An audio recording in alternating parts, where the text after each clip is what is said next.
जय हिंद दोस्तों। तो आज अपन पढ़ेंगे अंग्रेजी की शिक्षण विधियां। अंग्रेजी की कुछ शिक्षण विधियां देखेंगे और दो अप्रोच देखेंगे। कौन कौन सी शिक्षण विधियां देखेंगे?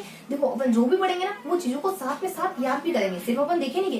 क्योंकि चीजें देखने से मतलब क्या है, चीजें मतलब तभी निकालती है जब वो हमें याद रहती है। इसका मतलब हमें चीजों को अच्छे से याद करना है, न सिर्फ देखना है बल्कि चीजों को साथ के साथ अच्छे से याद भी करते चलना है। तो मेरे साथ याद करते चलोगे चीजों को, ठीक है? तो यहाँ आपने कितनी लगभग 5 शिक्षण विधियों के बारे में देखेंगे अपन। अंग्रेजी की कुछ शिक्षण विधियां देखेंगे जिसमें केवल 5 शिक्षण विधियां कवर करेंगे और 2 अप्रोचेस के बारे में देखेंगे। कौन कौन सी शिक्षण विधियां देखेंगे?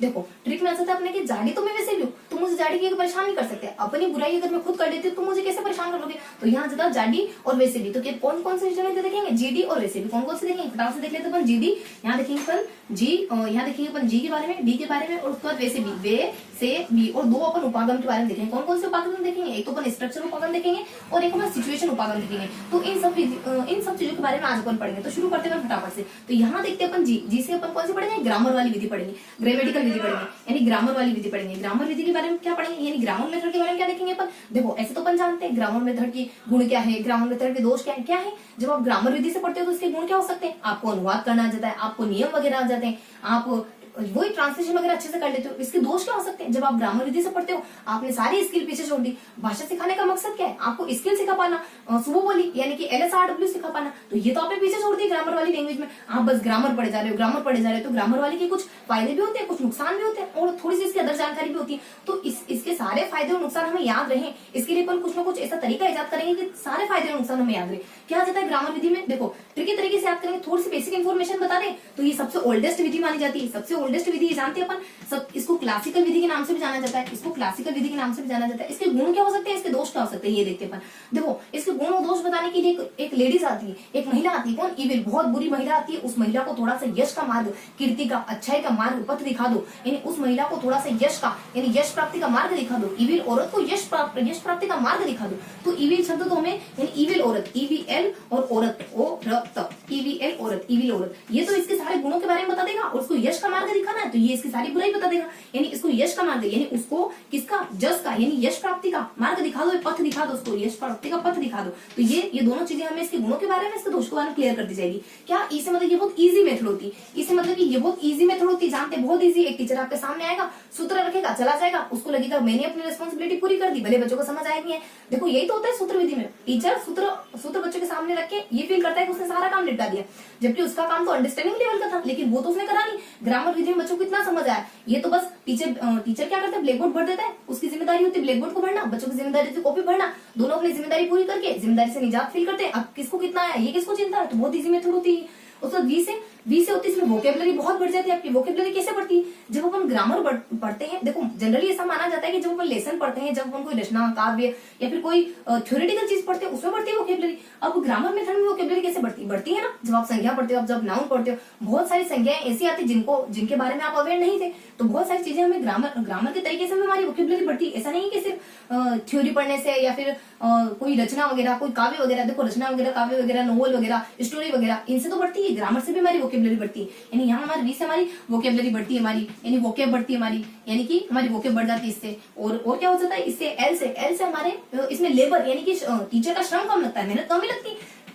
टीचर का लेबर यानी श्रम कम ही तो लगता है। टीचर को क्या करना है? बस एक सूत्र वगैरह लिख दिया टीचर ने, बच्चों को उतारना रहता है। बच्चा टीचर इतना कहाँ समझाता है, मतलब इतना इफर्ट कहाँ लगाता है? सूत्र को एक्सप्लेन कर देता है बस, और उसकी जिम्मेदारी सूत्र को लिखवाने तक और सूत्र को एक्सप्लेन करने तक होती है। बाकी सारी जिम्मेदारी टीचर बच्चों को छोड़ देता है।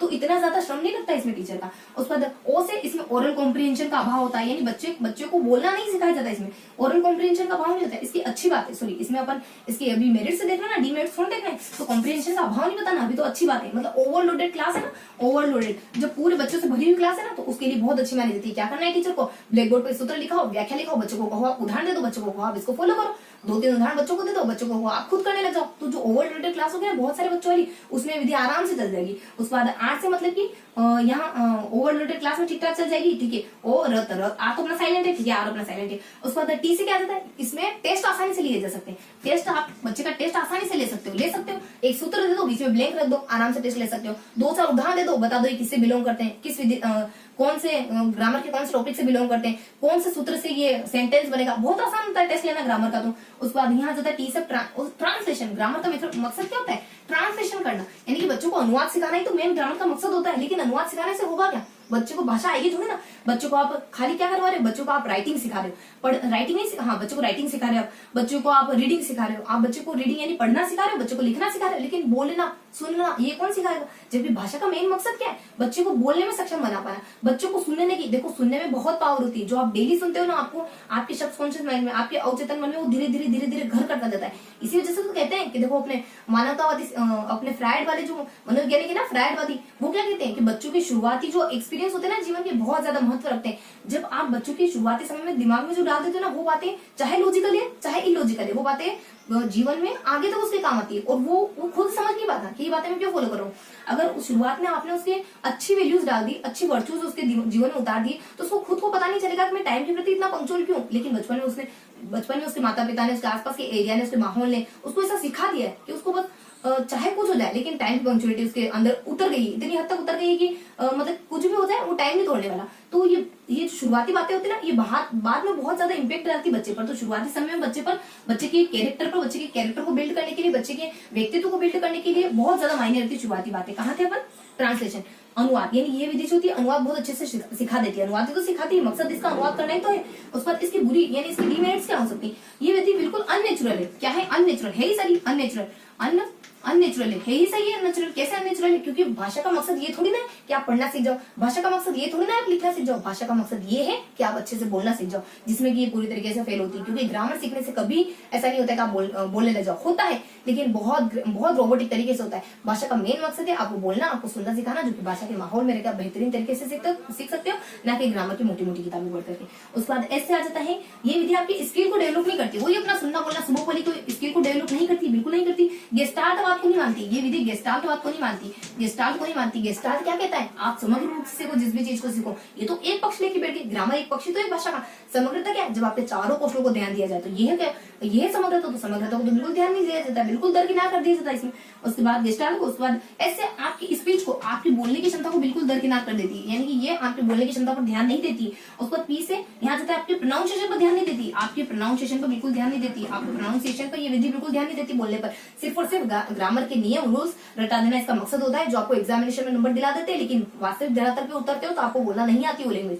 ठीक है, तो इसके मेरिट्स है, इसके डिमेरिट्स है। कौन सी विधि देखी, ग्रामेटिकल विधि देखी। क्या जाती है, इसको ओल्डेस्ट विधि के नाम से जानते हैं, ये क्लासिकल विधि मानी जाती है। इसके गुणों के बारे में देखा, इसके दोषों के बारे में देखा। क्या होते हैं इसके गुण, इविल औरत इसके गुण बता के चली जाती है। ई से इजी मानी जाती है, बी से वोकेबुलरी को एनहांस कर देती है, एल से लेबर यानी श्रम बहुत ज्यादा कम लगता है इसमें, ओ से आ जाता है कि ओवरलोडेड क्लास में काम आ जाती है। उसका टी से आ जाता है कि इसमें टेस्ट बहुत आसानी से ले सकते हैं। ये विधि हमारे ट्रांसलेशन में बहुत ज्यादा मदद कर देती है। इसकी बुराइयां क्या आ जाती है, इसकी बुराई बताने के लिए उसको जस का मार्ग दिखाओ, उसको यश प्राप्ति का मार्ग दिखाओ। वो मतलब कि ये अननेचुरल विधि मानी जाती है। एस मतलब कि ये स्किल को डेवलप नहीं करती है। उसका जी मतलब कि गेस्टाल्ट बात इसके बिल्कुल अगेंस्ट है, यानी कि ये गेस्टाल्ट बात के अगेंस्ट मानी जाती है। गेस्टाल्ट बात समग्रता को लेके चलता है, ये एक डायमेंशन को लेके चलती है। गेस्टाल्ट बात की बिल्कुल अगेंस्ट मानी जाती है। उसका एक्यूरेसी से स्पीच, आपकी बोलने की क्षमता पर बिल्कुल ध्यान नहीं देती ये विधि। इसको क्या मतलब है, आपको बोलना आ रहा है नहीं आ रहा, ये ध्यान रखती है। आपको टेंस की परिभाषा आती नहीं आती, आपको टेंस के रूल्स आते नहीं आते, नहीं मायने रखता कि आप वाक्य एक भी वाक्य अच्छे से उच्चारित नहीं कर पा रहे अकॉर्डिंग टू दिस मेथड, है ना।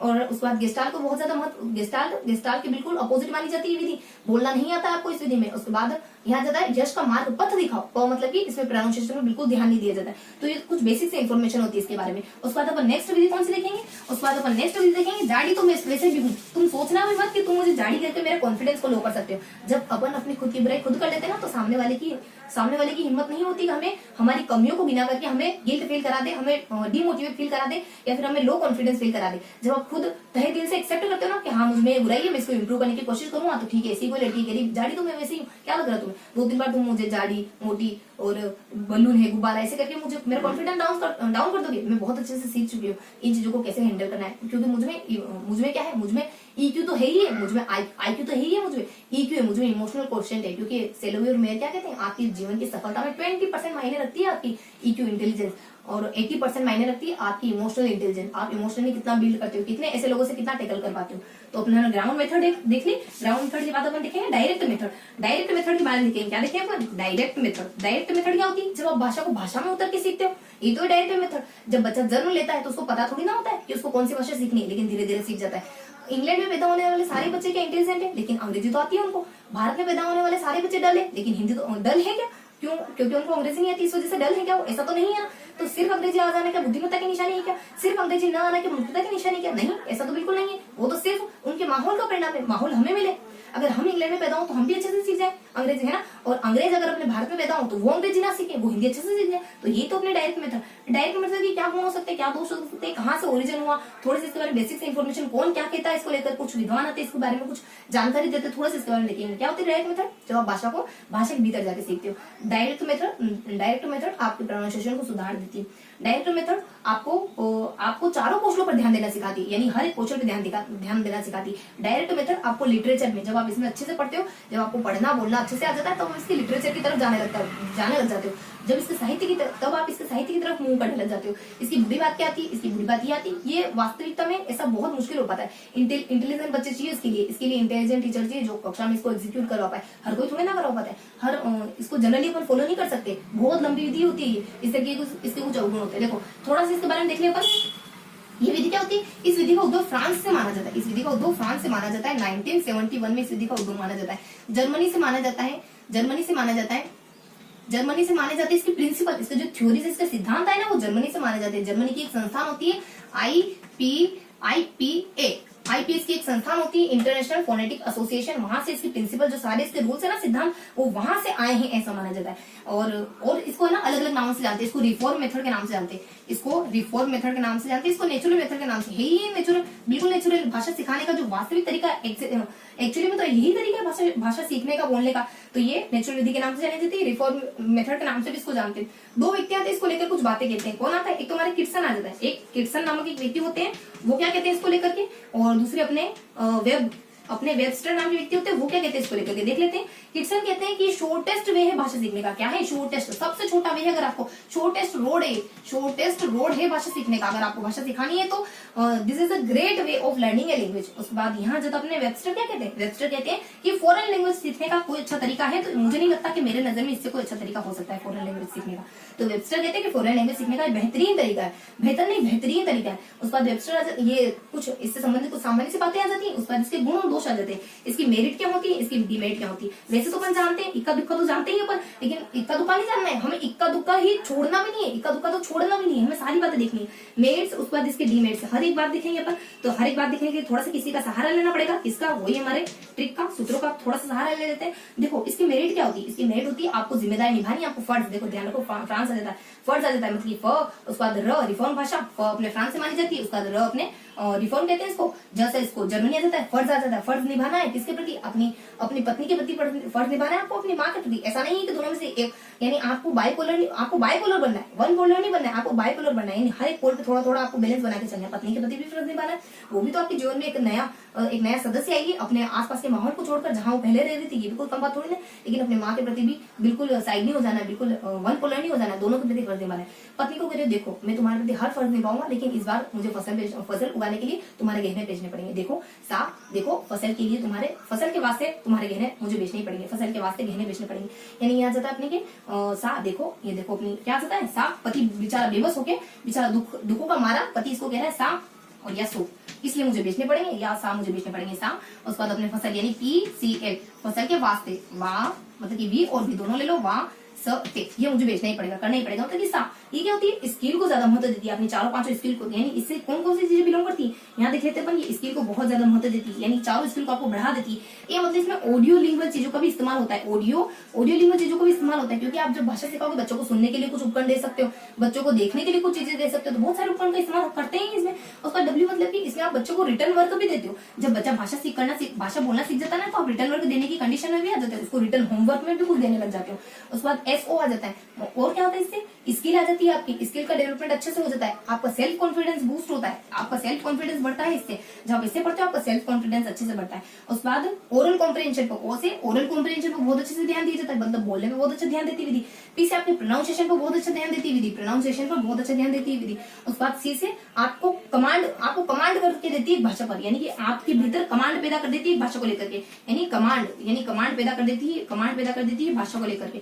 और उसके बाद L मतलब कि लिटरेचर की तरफ आपको मूव कर देती है, लिटरेचर की तरफ। लिटरेचर की तरफ आपका रुख कर देती है। उसके बाद डब्ल्यू मतलब कि इसमें आपकी जो राइटिंग स्किल, जब आप सुनना बोलना अच्छे से सीख जाते हो ना, जो शुरुआती आप हर एक स्टेप अच्छे से चलते हो ना, तो बाद की स्टेप तो आप बहुत बेहतरीन तरीके से फॉलो करते हो। यानी कि राइटिंग से आपको बोलना अच्छे से सीख जाते हो, मतलब कि राइटिंग यानी कि आप फेयरली बहुत अच्छे से लिखते हो।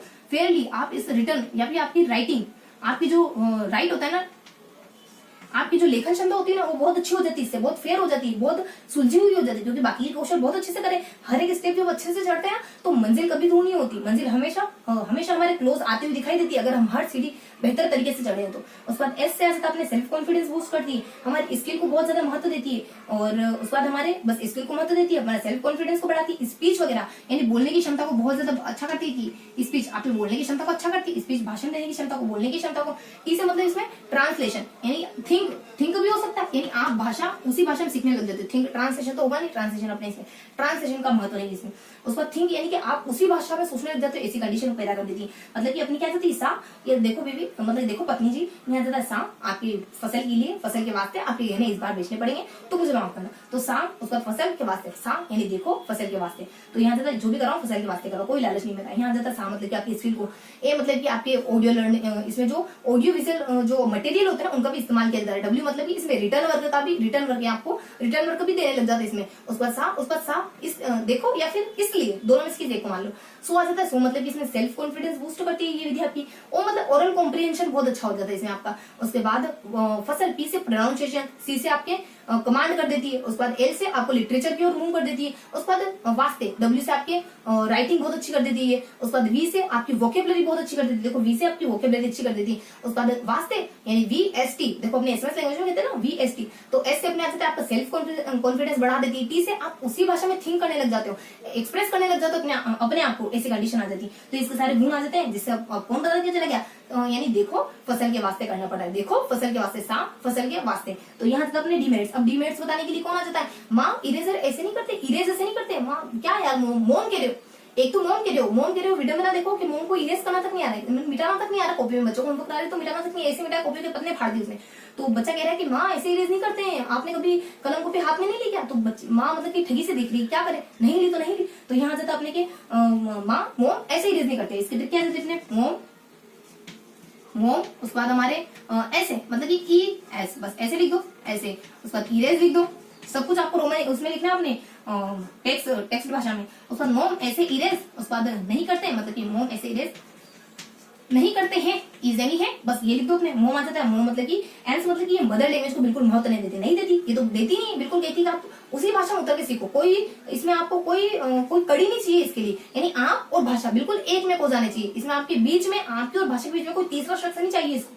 तो यानी एम यानी मदर लैंग्वेज की, तो इसको बिल्कुल जरूरत ही नहीं। ओ से मतलब कि इसमें ओरल इसके डीमेरिट्स क्या होती है, ओ मतलब कि देखो मदर लैंग्वेज है, उसके बाद अपने एक मदर लैंग्वेज को महत्व नहीं दिया जाता, ठीक है, उसके बाद अपने मटेरियल को महत्व नहीं दिया जाता, इसमें मटेरियल बहुत ज्यादा महंगा आ जाता है। ओ से मतलब कि आपके ऑडियो विजुअल जो मटेरियल होता है ना वो बहुत महंगे पड़ जाते हैं इसके, क्योंकि हर एक बच्चे को दोगे कहीं ना कहीं आपके जो ऑडियो विजुअल इतने सारे कलेक्ट करोगे तो उसमें महंगे तो होंगे सारी वो, यानी ऑडियो विजुअल इसमें बहुत ज्यादा इस्तेमाल किए जाते हैं, बहुत ज्यादा हो जाते हैं। उसका एम से मतलब वही अपने टीचिंग मटेरियल, एम से मतलब मटेरियल का इस्तेमाल बहुत ज्यादा होता है। उसके बाद अपने माँ, उसके बाद ऐसे बहुत ज्यादा एक्सपेंसिव, वो की वही घूम के कह रहा है एक्सपेंसिव मानी जाती है। सी मतलब इसमें जो इंटेलिजेंट बच्चे होते हैं ना, चाइल्ड होते हैं ना, उनको फायदा कर जाती है, क्योंकि वो तो जल्दी से सीख लेते हैं, क्योंकि उसी भाषा में बोलते हैं, तो बेचारे डल बच्चे अच्छे से सीख नहीं पाते, इंटेलिजेंट बच्चे इसका फायदा उठा लेते हैं। उसके बाद इरेज मतलब एक्सपेंसिव मानी जाती है, देख लिया आपने। और यानी एक एक्सप्लेन करने में ये जो एक्सप्लेनेशन इसमें टफ होता है, एक्सप्लेनेशन आप एक्सप्लेनेशन अच्छे से नहीं कर पाते, आपने वो भाषा बोलना तो सीख ली, लेकिन जो जिस तरीके से आप घड़ी हुई भाषा ग्रामर की तरीके से बोलते हैं ना, वो आप प्रत्यक्ष विधि से कभी नहीं बोल पाते। प्रत्यक्ष विधि से आपको कैसी भाषा आती, आप घर पे कैसी भाषा बोलते हो, अंग्रेजी बोलते हैं ना अपने आसपास के, वो भी इतनी सदी हुई या घड़ी हुई नहीं बोलते, वो अपने आसपास की जो थोड़ी सी लो लेवल की इंग्लिश होती है ना, अपन हिंदी बोलते हैं, घर पे कैसे बोलते हैं, थोड़ी अपनी उसका दायरा थोड़ा सीमित ही होता है, जितना अपन स्कूल में औपचारिकता से बोलते हैं उतना औपचारिकता से बोल नहीं पाते हैं। तो इसमें जो एक्सप्लेनेशन होता है ना वो डिफिकल्ट होता है, इसका जो एक्सप्लेनेशन होता है वो इतनी अच्छे से नहीं कर पाते आप प्रत्यक्ष विधि में, बोल तो रहे हो लेकिन उतना सधा हुआ नहीं बोल रहे हो, यानी एक्सप्लेनेशन इतना अच्छा नहीं होता है इसमें। उसके बाद यहाँ जाता कि आर्ट से मतलब कि इसमें आर्ट से देखो इसमें रीडिंग को, आपकी राइटिंग को, इसको दरकिनार कर दिया जाता है, रीडिंग को और आपकी राइटिंग को दरकिनार कर दिया जाता है। इस मतलब इसमें इफिशिएंट टीचर की आवश्यकता होती है, एक ऐसा टीचर जो बच्चों से इस भाषा के थ्रू, बच्चों को इस भाषा के थ्रू सिखा सके, अपना 100% दे सके, और बच्चों को पूरी इतने सारे बच्चे हैं क्लास में, तो उन सब बच्चों को प्रत्यक्ष विधि से सोच के देखो 50 बच्चों को प्रत्यक्ष विधि से भाषा सिखानी, आपको ग्रामर नहीं पढ़ानी, पूरे साल भर उसी विधि से बच्चों को बोल के सुन के कितना टफ हो जाता है एक टीचर के लिए। इसमें इफिशिएंट टीचर की आवश्यकता होती है। उसके बाद यहाँ से इफिशिएंट टीचर की आवश्यकता होती है इसमें।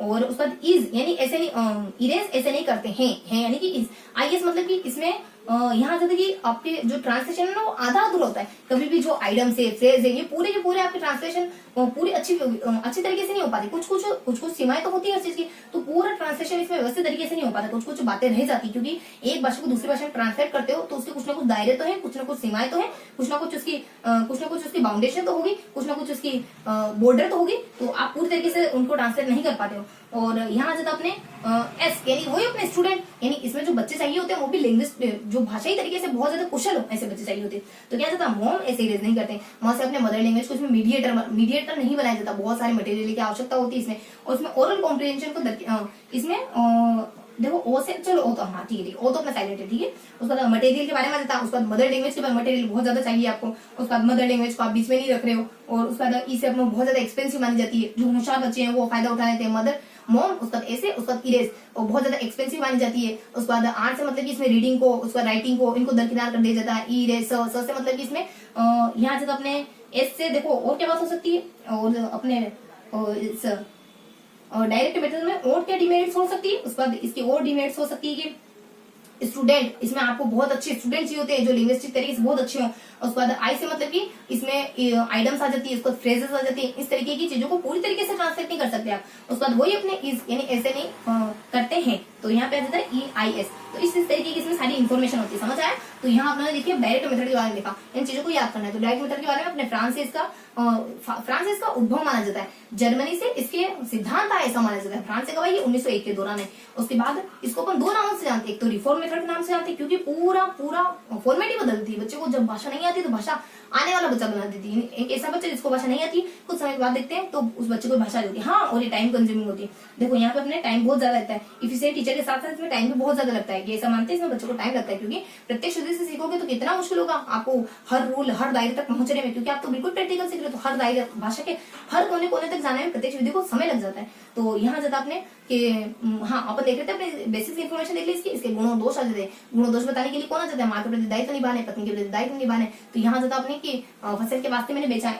यहाँ जब आपने की हाँ सा फसल के वास्ते कराया मैंने जो भी कराया, तो साथ से मतलब कि इसमें स्किल को बहुत ज्यादा बढ़ावा दिया जाता है। उसके बाद ऑडियो विजुअल को ऑडियो और विजुअल एक्ट को मटेरियल को बढ़ावा दिया जाता है। उसका डब्ल्यू मतलब कि आपकी राइटिंग स्किल को बढ़ावा दिया जाता है। उसके बाद सा, उसके बाद पसल यानी PCL, पी से प्रोनाउंसिएशन को महत्व दिया जाता है। सी से आपको कमांड पैदा कर देती, आपकी कमांड पैदा कर देती है भाषा के ऊपर। एल आपको लिटरेचर की तरफ मोड़ देती है। वास्ते यानी कि डब्ल्यू से आपको राइटिंग, आपकी राइटिंग अच्छी हो जाती है और आपको रिटर्न वर्क देने लग जाते हैं इसमें। वी से आपकी वोकेबलरी इनहेंस हो जाती है। एस से आपकी इसमें वोकेबलरी इनहेंस हो जाने लग जाती है आपकी। और देखो डायरेक्ट मेथड में ऐसे स्किल वगैरह आप अच्छे से सीख जाते हैं। इसकी जो सारी स्किल है ना वो आपको सिखा दी जाती है। ऐसे आप सेल्फ कॉन्फिडेंस भी बूस्ट हो जाता है आपका। और उसके बाद एल से वही अपना लिटरेचर की तरफ मूव ऑन कर देती है आपको, यानी आपको कहती है कि अब आप लिटरेचर को, इसके लिटरेचर को पढ़ो। अगर प्रत्यक्ष विधि से आप अच्छे से पढ़ रहे हो तो आप इसके लिटरेचर को पढ़ने देते हो। यानी फर्स्ट यहाँ जब आपने की और क्या आता है इसमें, बस यही सारी इन्फॉर्मेशन होती है बेसिक इसमें। उसके बाद मोम के बारे में आ जाता है। मोम के बारे में क्या क्या बताया जाता है, यानी कि इसमें इसकी कुछ कमियां बताई जाती है। कमियां मतलब कि अपने मदर लैंग्वेज को मीडिएटर नहीं बनाती है। उसके बाद मटेरियल का बहुत ज्यादा इस्तेमाल किया जाता है इसमें। और उसका ऐसे इरेज नहीं करते, मतलब एक्सपेंसिव बहुत ज्यादा मानी जाती है। उसके बाद हमारे यहाँ पे अपने सी से मतलब कि इसमें बच्चे जो होते हैं इंटेलिजेंट चाहिए होते हैं हमारे। और उसके बाद अपने रीडिंग वगैरह को ध्यान में नहीं देती, राइटिंग वगैरह को ध्यान में नहीं देती है विधि। और उसके बाद यहाँ पे बच्चे तो इंटेलिजेंट चाहिए, लेकिन इसके बावजूद भी बहुत सारे ऐसे ट्रांसलेशन में इसकी कमियां रह जाती है। मतलब कि फिर भी आप आइडम्स वगैरह और इन सारी चीजों को ट्रांसलेट नहीं कर पाते। तो ये बेसिक्स इसकी इन्फॉर्मेशन की सारी किसकी डायरेक्ट मेथड के बारे में। अब देखेंगे अपन डायरेक्ट मेथड की बात अपन देखेंगे। अब अगले कौन से देखेंगे अपन, WSB। डब्ल्यू से देखेंगे अपन, देखो वेस्ट महोदय की कौन सी मेथड आती है। इसको अपन न्यू मेथड के नाम से जानती है, बिल्कुल नहीं है वेस्ट। देखो मे भी आपने पढ़ी हो इससे पहले और नहीं भी पढ़ी हो। एक तो वेस्ट महोदय की एक न्यू मेथड आती है, न्यू मेथड होती है वेस्ट महोदय की। वो क्या होती है, देखो वेस्ट महोदय की मेथड कौन सी होती है, ये मेथड कुछ इस तरीके की होती है। इसमें क्या करा जाता है, एक वाक्य पूरा दे दिया जाता है आपको, मतलब कि यहाँ जाता है। देखो इसको अपन हमेशा मतलब चीजों को अपन याद करने के लिए ट्रिक का सारा जरूर लेंगे, लेकिन थोड़ा सा बेसिक इन्फॉर्मेशन बता देती हूँ। इस विधि में क्या होता है, वेस्ट महोदय की विधि में क्या पूरा वाक्य आपको दे देते हैं, पूरा वाक्य दे देते हैं। उसमें से कहते हैं कि आप आप जो पूरा वाक्य दिया है उसमें जो बीच में जो शब्द है, चलो अपन थोड़ा सा देख लेते हैं फिर मैं आगे बढ़ाती हूँ। देखो अपने वेस्ट महोदय की थी, वेस्ट महोदय की विधि थी, इसमें ट्रिक आ जाती है। पहले ट्रिक सुनो, थोड़ा माहौल बन जाएगा तो आपको चीजें थोड़ी कैच होगी। तो यहाँ क्या देता है अपने RS आ जाता है। देखो ट्रिक मोदी वेस्ट है, मेरे पीछे टाइम मत वेस्ट करो, POG PO है, मेरे पीछे टाइम मत वेस्ट करो। हमारे मेरे सारे घर वाले तुम्हारी और मेरी शादी वाले मानने नहीं वाले, तो चाहे मैं तुम्हें कितनी भी रास आ गई तो इसकी ट्रिक आ जाती है अपने रास आ जाता है। और यहाँ आ जाता है अपने POG OPOG APOG APO, उसके बाद APO VT, मेरे पीछे VT यानी मेरे पीछे रिंग लेके मत घूम तू, तो सारे घर वाले नहीं मानने वाले सारे, तो याद है इसके ट्रिक। अब देखो फटाफट से इन चीजों को देखें ताकि चीजें साथ के साथ याद भी होती है, क्योंकि ऐसे तो फिर बहुत ज्यादा अपने जगह चीजों को याद करें। यहाँ जाता है रास, यानी कि ये विधि आपकी रीडिंग को बहुत ज्यादा महत्व दी। ये जो हमारे वेस्ट होते हैं ना, ये इनकी विधि कुछ ऐसी होती है कि बस ये वाक्यों को पढ़ने का ही कहते हैं, रीडिंग को बहुत ज्यादा महत्व देते हैं, बाकी तीनों स्किल को दरकिनार कर देते हैं। तो इनकी जो विधि ना, तो थीम क्या है, रीडिंग, ओनली ऑन रीडिंग। ना तो आप राइटिंग करवाओगे, ना तो आप लिसनिंग करवाओगे, ना तो आप राइटिंग है, लिसनिंग है, और क्या बस गया अपने सिर्फ और सिर्फ रीडिंग करा रहे हैं। और हियरिंग, ना तो सुनना, लिसन कराओ, हियरिंग नहीं, हियर तो सुनना अलग होता है, जो आपके कान में जब साउंड सिर्फ आके गिर जाता है उसको हियर कहते हैं। लिसन ध्यानपूर्वक सुना होता है, तो लिसनिंग को महत्व देता है ना। तो यहाँ अपने की ये सिर्फ और सिर्फ किसको, रीडिंग को महत्व देते हैं। इनका मानना होता है बच्चों को reading reading reading reading reading, ठीक है। उसके बाद रीडिंग करवाते जाओ। उसके बाद सीधे आ जाता है कि कॉम्प्रिहेंशन। जब आपको परीक्षा टेस्ट ली जाती है, कॉम्प्रिहेंशन टेस्ट ली जाता है ना, तब भी बच्चों से क्वेश्चन ही पूछे जाते हैं। इसमें कॉम्प्रिहेंशन में बच्चों से क्वेश्चन के थ्रू ही आंसर निकाल, क्वेश्चन के थ्रू ही टेस्ट करा जाता है, बच्चों को टेस्ट करा जाता है। APO मतलब इसमें एक्टिविटी, यानी इसमें बच्चे को एक्टिविटी, यानी बच्चा सेल्फ एक्टिव होता है। बच्चा इसमें एक्टिविटी बहुत ज्यादा होती है, इसमें एक्टिविटीज बहुत ज्यादा होती है। मतलब कि बच्चा इसमें ना दोनों प्रकार की रीडिंग होती है, इसमें साइलेंट रीडिंग भी होती है, इसमें रैपिड रीडिंग भी होती है, सारी प्रकार की रीडिंग होती है। बच्चा एक्टिव होता है, बच्चा हमेशा रीडिंग करता रहता है इसमें। उसको बाद अपने P से क्या देते हैं इसमें, देखो P से बताते हैं इसमें ना फ्रेजेस हैं, वाक्य, इन सबको भी ट्रांसलेट कर दिया जाता है। यानी फ्रेजेस, जो फ्रेज होते हैं ना, जो वाक्यांश होते हैं ना, फ्रेज होते हैं, तो उनको भी इसमें ट्रांसलेट कर दिया जाता है। और आइडम्स वगैरह होते हैं ना, आइडम्स वगैरह होते हैं ना, वो भी उनको भी ये विधि आसानी से ट्रांसलेट कर देती है। फ्रेजेस को तो कर ही देती है, साथ ही साथ आइडम्स को भी कर देती है। और तो V से मतलब ये वोकेबुलरी को बढ़ा देती है। ये विधि आपकी इनहेंस करती है, किसको आपकी वोकेबुलरी को इनहेंस करती है, वोकेबुलरी को ये विधि आपकी वोकेबुलरी को इनहेंस करती है। तीसरे अपने टाइम को बचा देती है, ये विधि किसको, आपके टाइम को बचा देती है। ये विधि आपकी मनी को बचा देती है,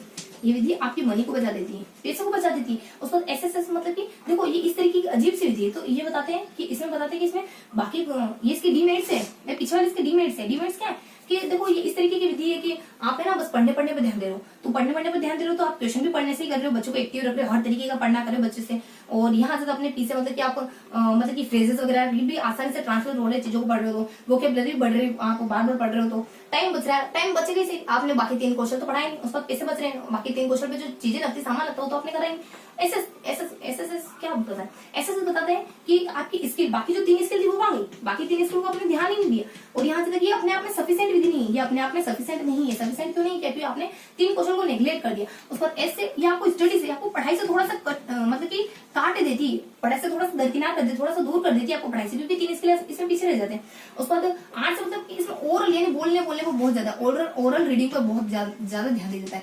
इसमें ओरल रीडिंग को बहुत ज्यादा ध्यान दिया जाता है। इससे मतलब आपके बाकी इफर्ट को ये पीछे कर देती है, बाकी इफर्ट इसमें पीछे चले जाते हैं। इफर्ट कौन से पीछे चले गए, आपके हियरिंग के, आपके सुनने का इफर्ट पीछे चला गया, आपका असिमिलेशन का इफर्ट पीछे चला गया, आपका असिमिलेशन का है, आपका हियरिंग का है, सुनने का, बाकी क्वेश्चन पीछे चले जाते हैं इसमें, क्योंकि ये सिर्फ और सिर्फ उस पे ध्यान दे रही है, आपके इफर्ट को सिर्फ और सिर्फ एक जगह केंद्रित कर देता, सुनना, ठीक है। तो ये विधि थी अपनी वेस्ट महोदय की न्यू मेथड थी, जो सुनने को बहुत ज्यादा महत्व देती है। ये कहती है आप सुनो, बाकी चीजों को उधर किनार कर दो। तो क्या आपने वेस्ट महोदय की विधि कहती है कि इसको सिर्फ सुनने पर ध्यान दिया जाता है, बाकी इसमें इसकी ट्रिक क्या आती है, इसकी ट्रिक आती है APOG, मेरे पीछे बेटी लेके मत घूमो, क्योंकि अपने सारे परिवार वाले इस रिश्ते को स्वीकार करने नहीं वाले, चाहे मैं तुम्हें कितनी भी रास आ गई।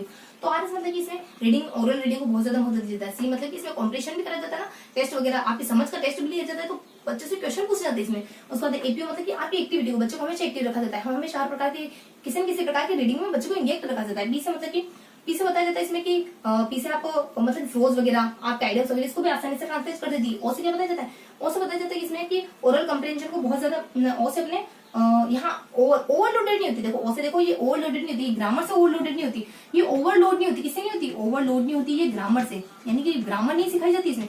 इसका मकसद जब ग्रामर सिखाना है नहीं, तो ग्रामर तो सिखाते नहीं, वोकेबुलरी बढ़ जाती है, फिर भी इसमें टाइम कम लगता है। उसके बाद अपने पैसे कम लगते हैं इसमें। उसके बाद अपने वही ना तो इसमें स्किल, बाकी स्किल को ध्यान नहीं दिया, ना तो अपने आप में सफिशिएंट विधि है। उसके बाद सफिशिएंट नहीं स्किल नहीं, स्टडी से आपको डी अटेस्ट कर देती है, दूर कर देती है। आर्ट से आपके ओरल कॉम्प्रिहेंशन में बहुत ज्यादा, आप ओरल रीडिंग यानी बार बार आपको रीडिंग करवा देती है। इससे आपके बाकी एफर्ट जो आपकी बाकी पोटेंशियल थी उसको उसमें पीछे कर दिया। हियरिंग वगैरह की जो बाकी तीनों लिसनिंग थी, आपकी हियरिंग करने की, सुनने की जो क्षमता थी, आपकी जो सुनने के बाद आपकी जो राइटिंग की क्षमता थी, आपकी जो राइटिंग के बाद अपने रीडिंग की क्षमता थी। रीडिंग को तो बहुत ज्यादा महत्व देती है, राइटिंग की आदत है, उसके बाद राइट लिखने की आदत थी, सुनने की आदत थी, बोलने की आदत थी, इन सबको महत्व नहीं देती। तो ये थी अपनी किसकी, वेस्ट मोदी की वेस्ट सिविल थी, जिसमें क्या करते हैं सिर्फ और सिर्फ रीडिंग को बहुत ज्यादा महत्व देते हैं।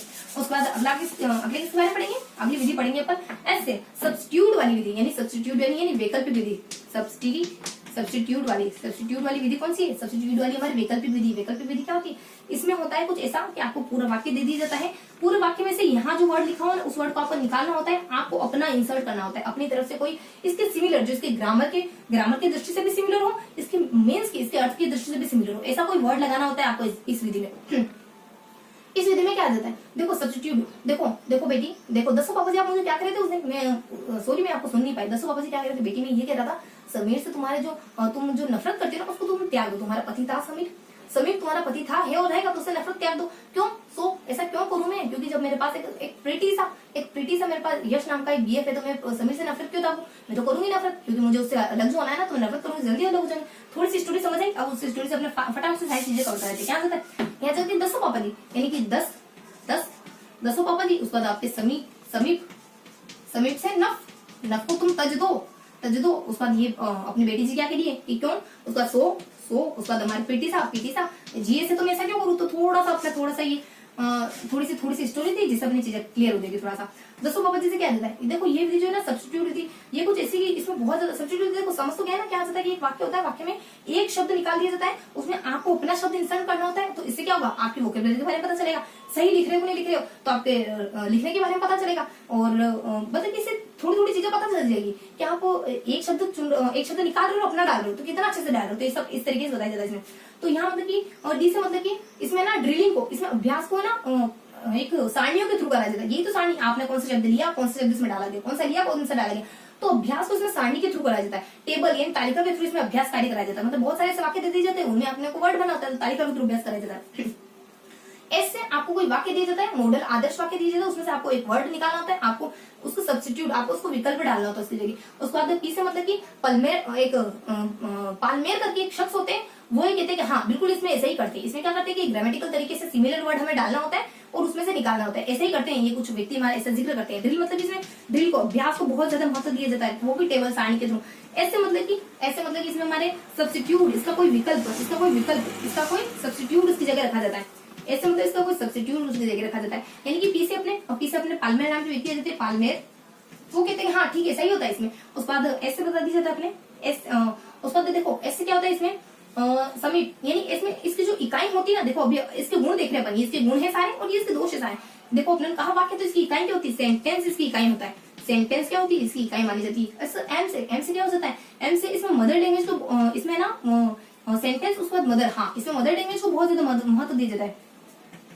मदर लैंग्वेज को जो वाक्य होता है ना मदर लैंग्वेज में लिखा होता है, ये मतलब ये इंटरेस्टिंग विधि मानी जाती है। ये थोड़ी सी वैज्ञानिक है, इंटरेस्टिंग, यह है ना इंटरेस्टिंग विधि मानी जाती है, इंटरेस्टिंग विधि मानी जाती है। ठीक है, मीनिंग्स को याद करने का कुछ तरीका होता है, जब आपको मीनिंग नहीं आता तो कुछ ऐसा गढ़ लो कि आपको वो भुलाए ना, है ना, भूलने से ना भुला पाए। इंटरेस्टिंग का ये आगे पीछे होता है तो इंटरेस्टिंग कहो, है ना, क्या दिक्कत है, जब चीजें हमें होल्ड करनी है किसी भी तरीके से करो, आपके मन में आपके भीतर उतर के तो कोई देख ले, देखे भी तो देखे, औपचारिकता किस काम की, जो मैं चीजें नहीं याद करो पारी। ठीक है, उसके बाद यहाँ से अपने पी यानी इंटरेस्टिंग विधि होती है, आई सब इंटरेस्टिंग विधि मानी जाती है। उसको पी से मतलब फ्रोज वगैरह, वाक्य वगैरह, सेंटेंस वगैरह, ये भी इसमें आसानी से ट्रांसलेट हो जाते हैं।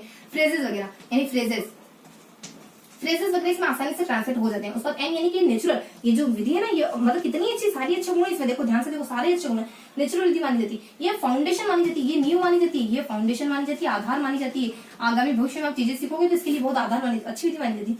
यानी टीचर, इसमें टीचर को अवसर दिया जाता है कि आप सिलेक्टेड मटेरियल इस्तेमाल करो, एंड टीचर को इसमें अपॉर्चुनिटी मिलती है कि बच्चों के सामने वो सिलेक्टेड चीजें इस्तेमाल करें, जिसे इसमें ग्रामर को कोई महत्व नहीं देते। बिना ग्रामर की आप भाषा सीखते हो, इसमें ग्रामर को कोई महत्व नहीं दिया जाता, विदाउट ग्रामर आप भाषा सीखते हो। इसकी बुराई क्या है, देखो ये विधि कितनी अजीब है, एक शब्द लेना है, निकालना है, उससे एक दूसरा डालना है, ठीक है। इसमें अच्छे ही रखे अपने समीप से नफरत क्या, जो स से मतलब कि अपने अपने सेंटेंस का इकाई मानी जाती है। उसको एम से मदर लैंग्वेज इसकी बेस मानी जाती है। उसके बाद आई से बता दी जाता है इंटरेस्टिंग होती है। पी से फ्रोज वगैरह का ट्रांसलेशन में हो जाता है। सेवन से नफ्ता त्याग दो।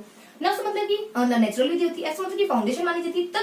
तज दो मतलब कि टी से क्या होता है, टीचर को अपॉर्चुनिटी देती है, आप जितना इस्तेमाल करना चाहते हो, अच्छे मटेरियल इस्तेमाल करना चाहते हो, कर लो यहीं पे। उसके बाद हमारे तज जैसे ग्रामर कोई मायने नहीं रखती इसमें, बिना ग्रामर के भाषा आ जाती है। अब देखो कितनी अजीब है, तो इसके गुण, इसके दोष क्या होते हैं, ये तो गुण देख लिए अपनों ने, ये तो गुण देख लिया अपने। इसके दोष क्या हो सकते हैं, इसकी बुरी बातें क्या हो सकती है, इसकी बुरी बातें हो सकती है। देखो ना तो कोई इसकी सीक्वेंस है, ना तो ये सेपरेट कोई अलग से विधि है, तो ये यही कहते हैं कि ना तो इसकी कोई सीक्वेंस होती है, ना तो ये कोई सेपरेट से अलग से कोई विधि है, ये दूसरी भाषा के साथ ही इसके इस्तेमाल हो रहा है। और क्या इसके गुण हो सकते हैं, देखो इसमें ना तो इसमें ग्रामर को पढ़ाया जा रहा है व्यवस्थित तरीके से, और ना तो इसमें मतलब कि इसमें ना ट्रांसलेशन भी व्यवस्थित तरीके से नहीं होता है, टाइम भी बहुत ज्यादा लग जाता है। फ्रोज वगैरह अभी तो कहाँ के फ्रोज हो जाते हैं, फिर कमियों के फ्रेज वगैरह सही से नहीं होते, ठीक है। तो अपन देख लेते हैं, इसमें कोई सीक्वेंस नहीं होती, इसमें कोई सीक्वेंस नहीं होती। उसके बाद इसमें ओरल कॉम्प्रिहेंशन को बहुत ज्यादा महत्व दिया जाता है, मतलब कि सिर्फ और सिर्फ ओरल कॉम्प्रिहेंशन कहें, ओरल प्रैक्टिस कहें, ओरल प्रैक्टिस को बहुत ज्यादा महत्व दिया जाता है इस विधि में, क्योंकि आपको वाक्य वगैरह लिखना है तो साथ में साथ बोल भी रहे हो, मतलब कहीं ना कहीं तो ओरल कॉम्प्रिहेंशन तो आ ही जाता है इसमें।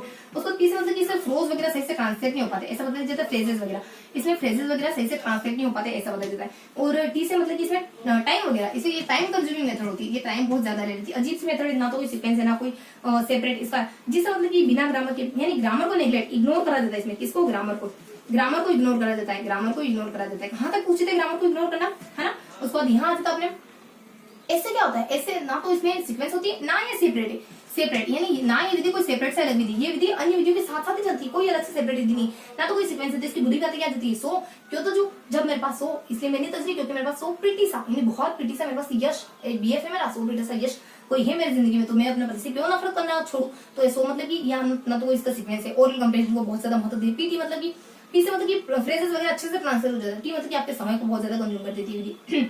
उसके बाद पीटी, उसके बाद हमारे यश मोद आ जाते हैं, यश कहते हैं कि ग्रामर इसमें बिल्कुल मायने नहीं रहती। उसके बाद ऐसा आ जाते हैं, ना तो कोई सीक्वेंस है और ना ये सेपरेट से अलग से कोई विधि मानी जाती। तो ये इसकी सारी बुरी बातें आ जाती है, ये इस प्रकार की थोड़ी सी अजीब सी विधि थी, ठीक है।